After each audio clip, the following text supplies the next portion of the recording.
explanation for Deadly Illusions ending is that it is all in Mary's mind. Nothing was real except for finishing her novel. Nothing real ever happened. She created everything in her mind. The only true characters in the film are Mary, her children, her husband, and co workers from the publishing company.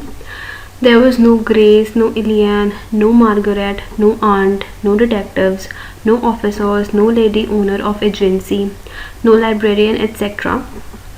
These characters were all created inside Mary's head while finishing her novel. So this movie was just really about Mary writing her novel. All these deadly illusions are scenarios in her book. That's why you'll see the end of the movie. 1 year later, her family is okay and seems like nothing happened. She wasn't imprisoned, nor there were any scenarios about her killing Eliane, because really in real life nothing happened. To give you some timeline and explanations, firstly, in the beginning, when Eliane and Mary were at the spa, somehow it feels like Mary's just talking to herself. Eliane is Mary's inner self, talking and pushing her to do something she wants to do and not to be afraid to create what she wants to create. Eliane knows everything about her and even reassured her that writing is the only thing to get her ass out of the door and that after writing she will go back to normal. This scenario is when Mary starts to build her plot for her story. Eliane suggests hiring a sitter, giving contract, card, etc. This is how Mary's story inside her head, thanks to Eliane who gave her this idea. Secondly, Grace's character never enters and she is Mary's ideal self. Grace is very much like her, loves reading books, reads books that she likes, etc. Grace praises her, adores her somehow. She sees Grace as her muse. Thirdly, starting from the spa scenario where Eliane and Mary were taking a shower, everything was happening inside Mary's mind. The only real thing happening is her writing, that's it. Her writing her novel. Mary told the associate beginning of the story that she does not know anything about her. This implies that Mary admits that she becomes a different person and she actually also told Eliane about it. Fourthly, all these scenes, Grace seducing Mary, Mary saw Grace and her husband and Grace at the restaurant, Grace playing with the kids, dinner date with Eliane and her husband, Eliane being killed, Mary went to the library, Mary went to the aunt, Grace almost killed Tom, her husband. All these never happened in real life because again, these were created inside Mary's mind while writing the story. Coming to the aunt scene, you will notice Grace's aunt saying that's a good boy to her dog and then Mary having flashbacks of Grace saying the same lines when having sex with her husband. Both aunt and Grace were saying these lines because it's all Mary's writing. She's the one who thought of these lines. Next, Eliane got killed. Let's see this scenario. A quick glance of her storyboard showed scissors on the sticky note right after showing Eliane and a scissor on her neck. The only thing real here is her storyboard.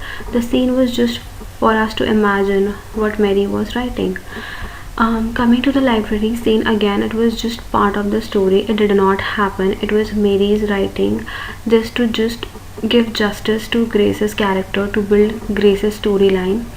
As a matter of fact, on Mary's storyboard you will see sticky note private library.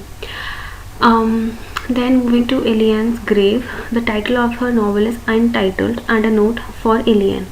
It is Mary offering the book to Eliane, whom she considers her dead self and whom she considers the one who set her free, who pushed her to write again and to get her ass out of the door. She even mentioned this line. Fact, the director did not show any tombstone nor any proof that indeed there was a tomb for Eliane, nothing. So this also justifies this fact. Moving on to the ending, Mary talking to receptionist. This is not real. Receptionist asked her if she is writing for the series. She said no, she's doing something she's been wanting to do for a long time. Then scene cut to Mary's visiting the mental institute. Again in the ending, mental institution where Mary visited Grace. This is all in Mary's mind. The story ended after showing Mary and her family happily playing outside. The receptionist is just another character that Mary uses to talk to herself. You will see the receptionist enjoys reading a book. It's just another persona Mary is creating. And she actually responded to the receptionist saying, "No, I'm working on something I've been wanting to do for a long time." And that could be just continuing her dark novel. And revisiting Grace in the hospital is a way of showing that Mary is actually writing again another novel. The scene where Mary always leaves the door with scarf and shades like a different person but wearing same clothes is a metaphor showing the other side of Mary while writing. Then Grace's split personality Margaret is Mary's way of expressing her own mental disorder that is real life. She too turns into a different person when writing. Grace cried out to Mary saying, "Please don't give up on me." Mary saying, "I wouldn't." Then at exactly where you see 1 year later, Mary's very happy writing.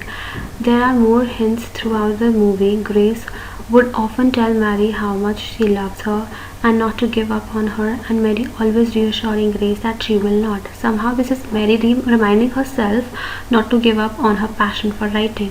So to summarize, it's just a movie of how a writer writes a novel. The whole movie was her actual novel, and guess what, we the viewers are the real ones experiencing the blur between what is real and what is not.